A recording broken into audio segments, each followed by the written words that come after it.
ব্যস্ত শহর, ব্যস্ত রাজপথ, ব্যস্ত মানুষের ভিড়ে হন্যে হয়ে খুঁজে বেড়ায় আমার আমিটিরে।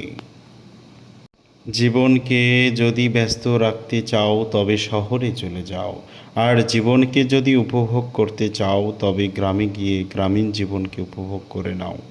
এত মানুষ থাকার পরও শহরে থাকা মানুষের একাকিত্ব কখনোই দূর হবে না, কারণ তারা নিজের জন্য সময় বের করে না, অন্যের জন্যও সময় বের করতে অক্ষম। ফলে আশেপাশে সবাই থাকা সত্ত্বেও তারা একা। মহৎ শহর তো সেটাই হয় যেখানে মহান লোকজনের বাস রয়েছে। তোমার শহর রঙিন ভীষণ চোখ ধাঁধানো আলো, আমার শহর আমার মতোই অন্ধকার আর কালো। ব্যস্ত শহর একলা আমি, ক্লান্ত আমার দুচোখ, স্বপ্নগুলো আমার অনেক দামি। কতবার এসে ফিরে ফিরে গেছি তোমার শহর থেকে, কিন্তু একবারও যে দেখা পাইনি তোমার। শহরের জীবন একজন গ্রামের মানুষের কাছে আর কিছুই না, শুধুই একটা মাথা ব্যথা স্বরূপ। এই শহরে রোজই বৃষ্টি হয়, কোথাও কারো মন ভেজে, কোথাও কারো বিছানায় বালিশ। একটি শহরকে সুন্দর হতে হলে অবশ্যই তার আবহাওয়া বায়ুকে চমৎকার রোমাঞ্চিত হতে হবে। এই শহরে ভালোবাসা নেই, যা আছে তা হলো মিথ্যা অভিনয়।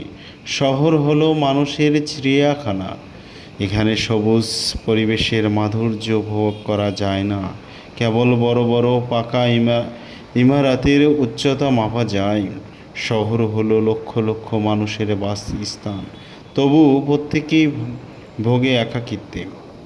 এই শহরে কথা বলার মতো মানুষের অভাব নেই, শুধু মন বোঝার মতো মানুষ নেই।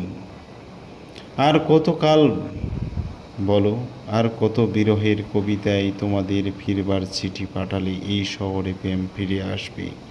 ব্যস্ত শহর, ব্যস্ত রাজপথ, ব্যস্ত মানুষের ভিড়ে হন্যে হয়ে খুঁজে বেড়ায় আমার আমিটিরে।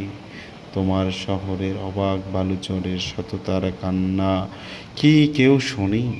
এই শহরের তোমার নামের উড়ো চিঠি খাম, বুকের ভিতর আকাশপুষি দাওনি তুমি দাম। বুকের ভিতর জন্ম নেওয়া তোমার নামের শহর। সবাইকে অসংখ্য ধন্যবাদ। সবাই ভালো থাকবেন।